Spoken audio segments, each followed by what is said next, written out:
আজকে আমি আপনাদের সাথে খুবই সুন্দর একটি দাওয়াতের ব্লগ শেয়ার করতে যাচ্ছি। তো আমরা কোথায় যাচ্ছি এবং কার বাসায় যাচ্ছি জানতে হলে পুরো ব্লগটি দেখতে থাকুন।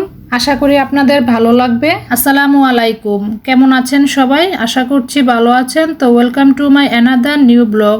তো এই যে আমরা দাওয়াত খাইতে যাব, এই জন্য রেডি সেডি হয়ে এখন বের হয়ে গেলাম। আর আমরা একসাথে অনেক লোকজনই যাচ্ছি। আর আমরা যাচ্ছি হচ্ছে আমার মামার শ্বশুর বাড়িতে, মানে আমার মামা যে অস্ট্রেলিয়া থেকে এসেছে ওই মামার শ্বশুর বাড়িতে যাচ্ছি আমরা। আজকে তো সকালবেলায় ঘুম থেকে উঠে পড়েছি, তারপরে বাসার কাজকর্ম সবকিছু গুছিয়ে তারপরে রেডি সেডি হয়ে নিয়েছি। আর যেহেতু আজকে শুক্রবার, তো ছেলেরা তো ওইখানে গিয়ে নামাজ পড়বে, এই জন্য সকাল সকালে আমরা বেরিয়ে পড়েছি যাতে মামানিদের বাসায় গিয়ে ওরা জুম্মার নামাজ পড়তে পারে। আর আমাদের এখান থেকেও যদি জুম্মার নামাজ পড়ে বের হই তাহলে কিন্তু দেরি হয়ে যাবে। তো আমরা সবাই কিন্তু গাড়িতে উঠে পড়ছি। আর যখনই যেখানে যাই না কেন যাওয়ার সময় এত তাড়াহুড়া থাকে তখন আর ভিডিও করার কথাও মনে থাকে না। আমরা কিন্তু এখন গাড়িতে উঠে বসে গিয়েছি, বিসমিল্লাহ বলে রওনা হয়ে গেলাম।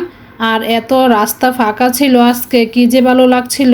মানে ঢাকা শহরে জ্যামের জন্য এই বাসা থেকে বের হতে ইচ্ছে করে না। সপ্তাহের এই একটা দিনই মোটামুটি রাস্তা একটু ফাঁকা থাকে, তো জার্নি করেও মজা পাওয়া যায়। উইকডেজ গুলোতে তো এত খারাপ অবস্থা থাকে রাস্তার, 1 ঘন্টা রাস্তা 3 ঘন্টা অনেক সময় যেতে হয়, তার চেয়েও বেশি সময় লাগে। আমাদের কিন্তু আজকে যেতে বেশি সময় লাগেনি, মোটামুটি 1 ঘন্টার মতো সময় লেগেছে। আর সবাই তো আমরা গাড়িতে বসে গল্প করছিলাম, আর গল্প করতে করতে কিন্তু 1 ঘন্টা চলে গিয়েছে। তো আপনাদের তো বলাই হয়নি আমরা কোথায় যাচ্ছি। আমরা যাচ্ছি হচ্ছে খিলগা শান্তিপুর। আমরা কিন্তু এখন যাত্রাবাড়ি ফ্লাইওভারের উপরে আছি। আর ওই যে পাশে দেখা যাচ্ছে Jatrabari ideal school and college. এই যে যাত্রাবাড়ি ফ্লাইওভার গুলো এত সুন্দর হয়েছে, মানে এত ভালো লাগে দেখতে, একদম বিদেশের মতোই লাগে। ফ্লাইওভার গুলা দিয়ে চড়তে খুবই ভালো লাগে, এত স্পিডে গাড়িগুলা চলে, খুবই ভালো লাগে। তো আমরা যেখানে যাব আর বেশি সময় লাগবে না, আর অল্প কিছু সময়ের মধ্যে আমরা পৌঁছে যাব। আর আজকে যেহেতু যানজটও ছিল না, তো আজকে কিন্তু জার্নি করতে খুবই ভালো লাগছে।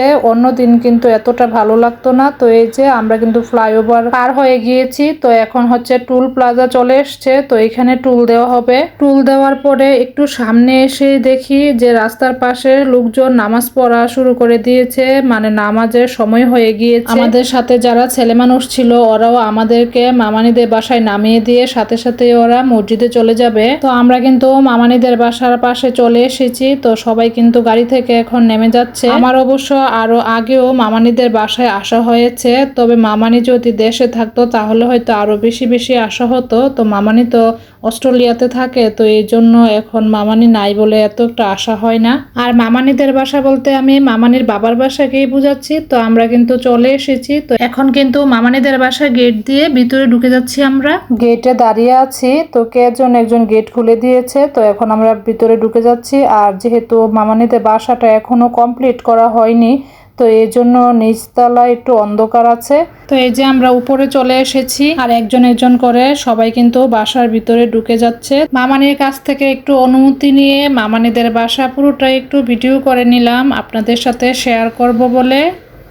মামানিদের বাসাটা খুবই সুন্দরভাবে গুছানো আছে। মামানির আম্মু তো খুবই সুন্দর করে গুছিয়ে রেখেছে। তো আমরা এখন বসে কিছুক্ষণ রেস্ট নিব।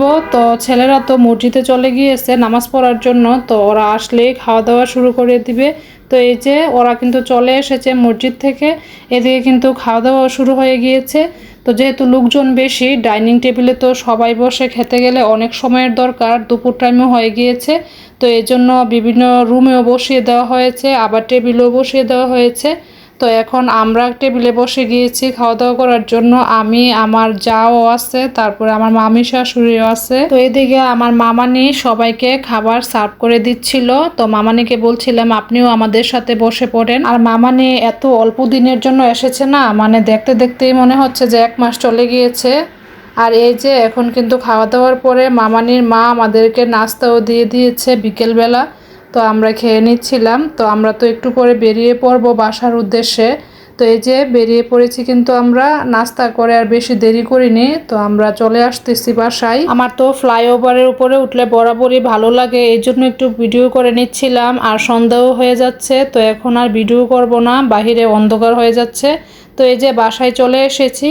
তো এখন ফ্রেশ হয়ে নিব। আজকে ব্লগটি কেমন লেগেছে আপনাদের কমেন্ট করে জানাবেন। আর এরকম সুন্দর সুন্দর ব্লগ পেতে আমার পেজটির সাথেই থাকবেন। তো সবাই ভালো থাকবেন, আল্লাহ হাফেজ।